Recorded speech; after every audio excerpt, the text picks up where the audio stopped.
Welcome to a new day, and I should have bought a house with a larger garage.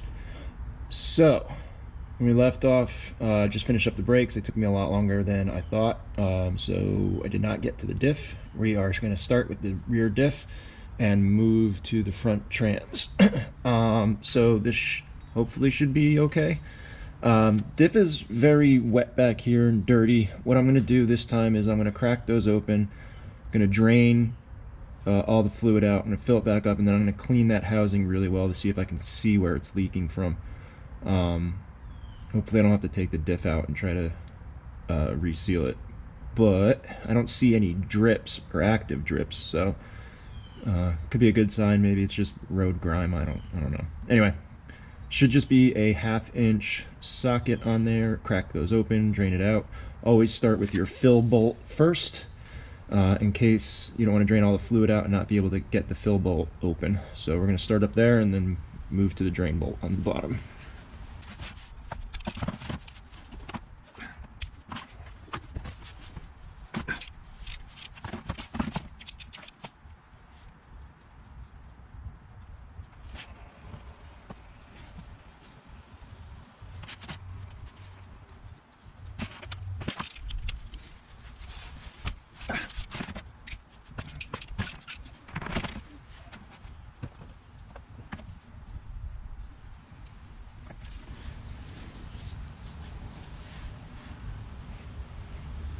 Fluid doesn't look too bad. It smells not too bad. Doesn't look burnt, so that's a decent sign as well. Let that drain for a bit. Shine a light in the diff and see if I can see anything. And go get a flashlight.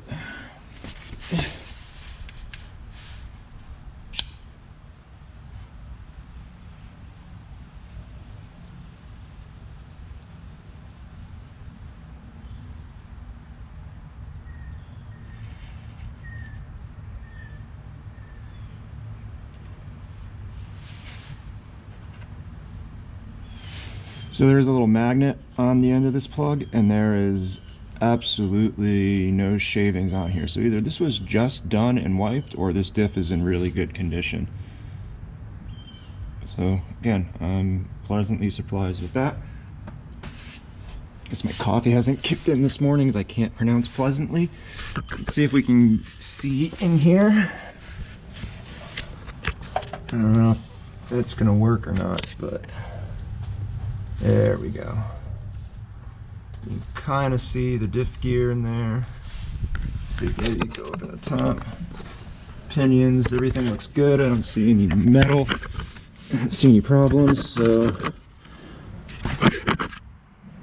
I'll let this finish draining and I'll come back when it's time to fill.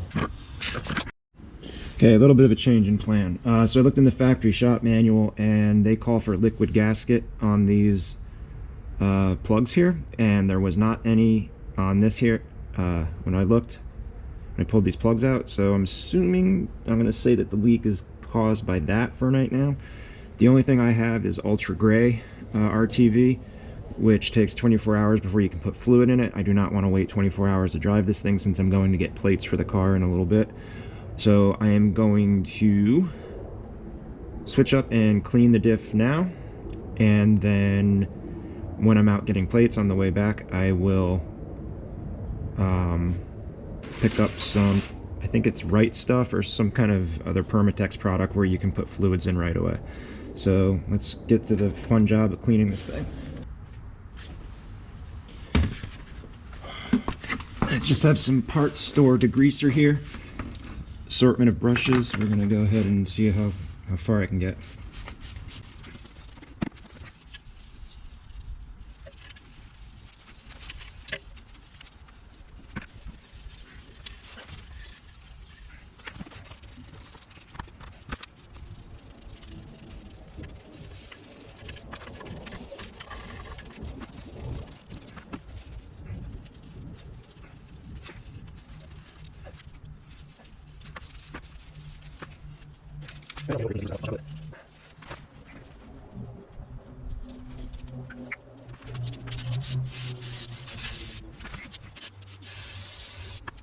Much cleaner looking than it started. You should be able to see leaks a little bit better. All right, I think I got a little bit of time before I got to get over to the DMV, so we might as well drain the trans. Looking around on here for a fill plug, couldn't find one. So I am starting with the drain plug, because to fill this car, you apparently just pour the fluid down the dipstick tube, which seems like it's going to take an incredibly long amount of time, but whatever. All right, good. That is the right one. Put this on the off setting. Crank this over a little bit. Yep, that is on the off setting. All right, nice and easy. Let's see.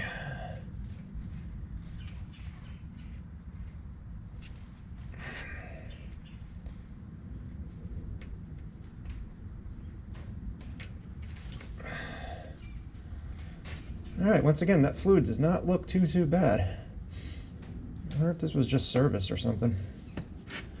So while that's draining, we're gonna go back and work on the rear diff.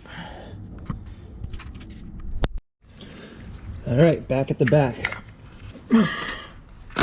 So here is the plan. This stuff, expensive. Well, relatively. 20 bucks for a bottle of this stuff instead of like $8 for a normal gasket maker.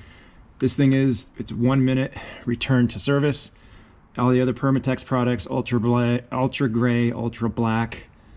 They had a specific one for diffs, like sealing diff cases, all 24 hours before you can put fluid back in it, which I'm not willing to wait. So went with the pricey stuff just to give these plugs the best chance of sealing. All right, so let's get them back out. Clean up any dribble. You know, that only drained for like 20 minutes. You think it would be done, but no. All right, need something to clean that up with.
All right, two things I'm doing a little bit different here.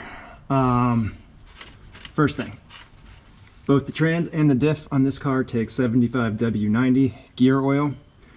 When I was at the parts store, the vast majority of the gear oils they had limited slip additives in it, and I couldn't find a definitive thing whether that was fine for the transmission and this diff. Probably would be fine for the diff back here, even though it's not a limited slip. Not sure if it would be fine for the transmission. So I ended up going with Lucas. I don't think that there's probably any performance difference whatsoever with going with the more expensive Lucas brand, but it was the only one I could find that did not advertise limited slip additives already in there. Second thing is I got this handy little pump from the store. Hopefully this makes filling this thing a little bit easier. I think this takes 0.8 quarts. What I'm going to do is just pump it until it starts dribbling out the top fill hole there.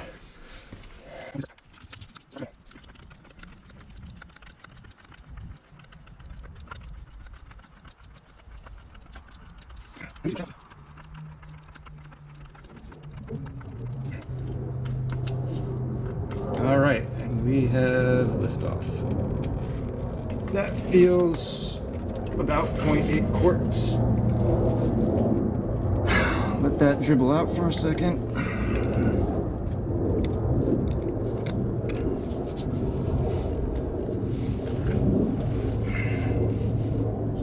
right.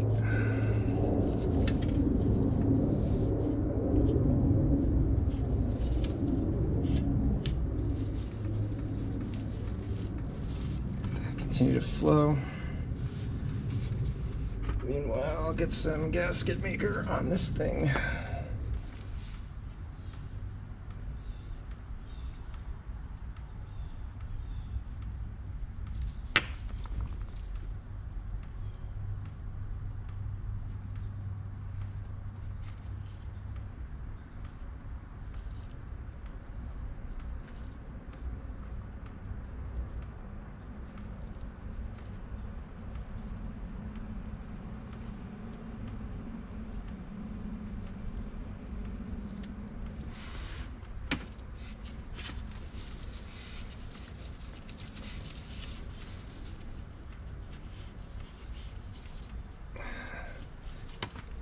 Up as much as I can, get this in there.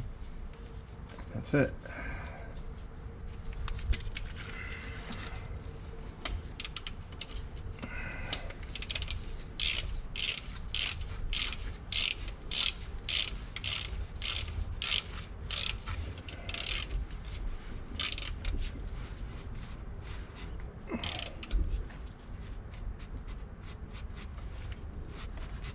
All right. Clean up this strippage so I can get an accurate idea if we have any more seeping.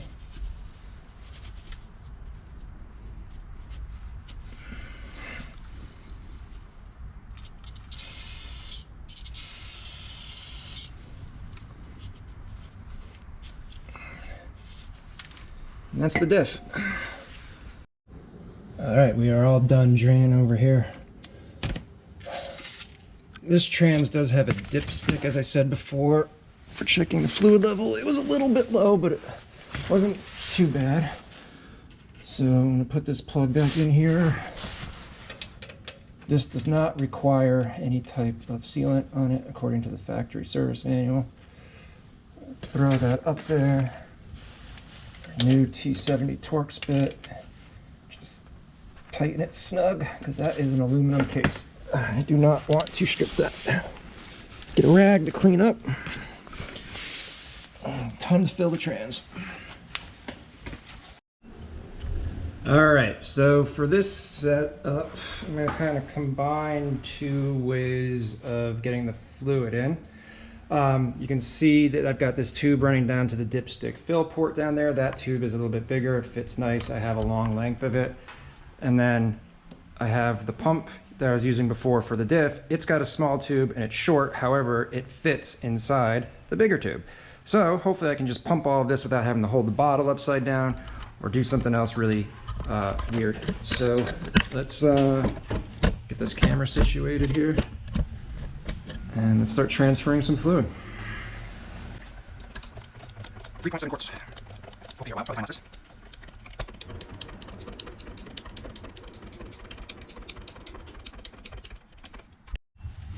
All right, so I did 3 quarts, 2 off camera. This pump thing, it's extremely great. This is the cleanest transfer I've ever done.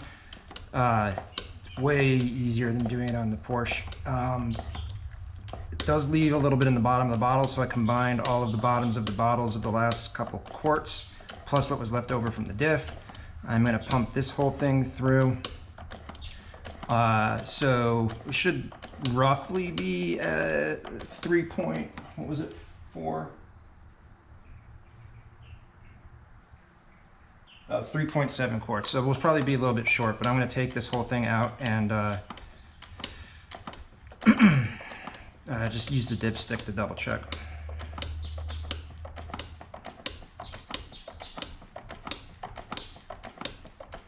Probably about 3.2 or 3.3 using this method.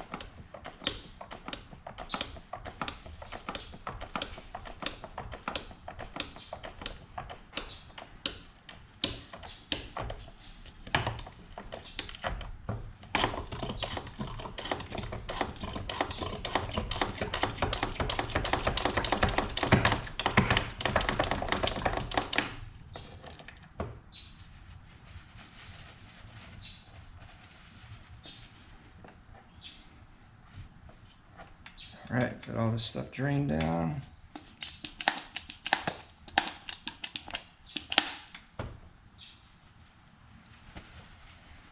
This is where things usually get messy.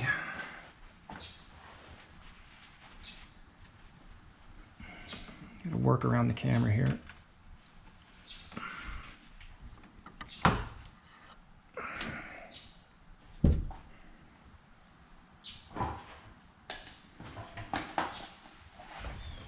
Get the dipstick in there, clean it off first.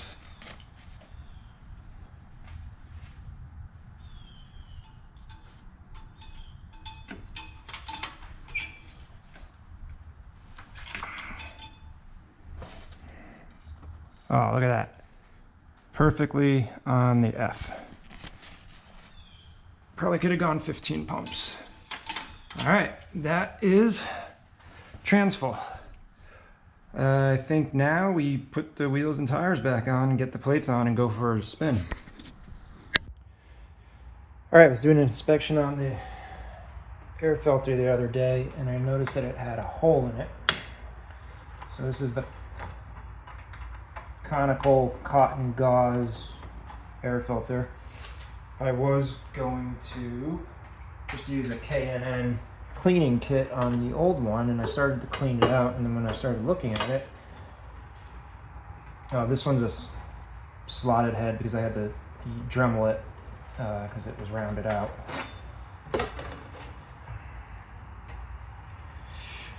So this is the Cobb intake. I tried to find a K&N filter at the parts store that would fit. I couldn't, plus it was just way more expensive. It was only 50 bucks for these things online, so just opted to get a new one. All right, so that comes out.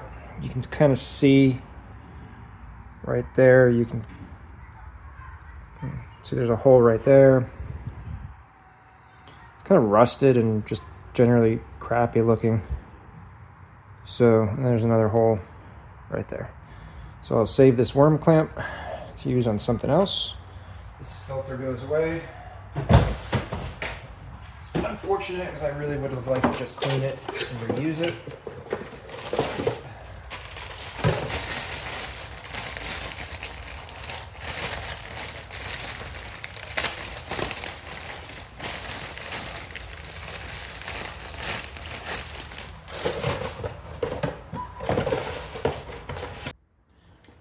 All right, so this filter is a different color. Actually, this one says Cobb on it, the other one doesn't, so I'm wondering if the other one was a replacement sometime.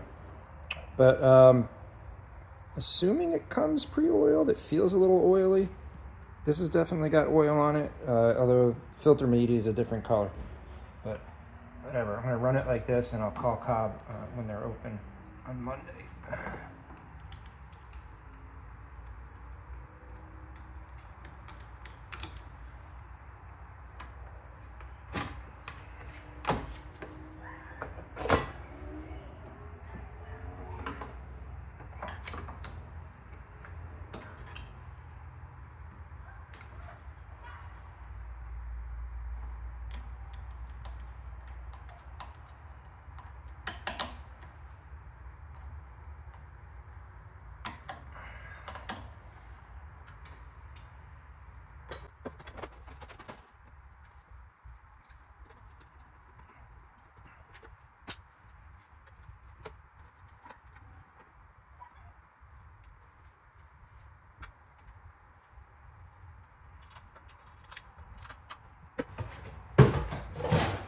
That was an easy one.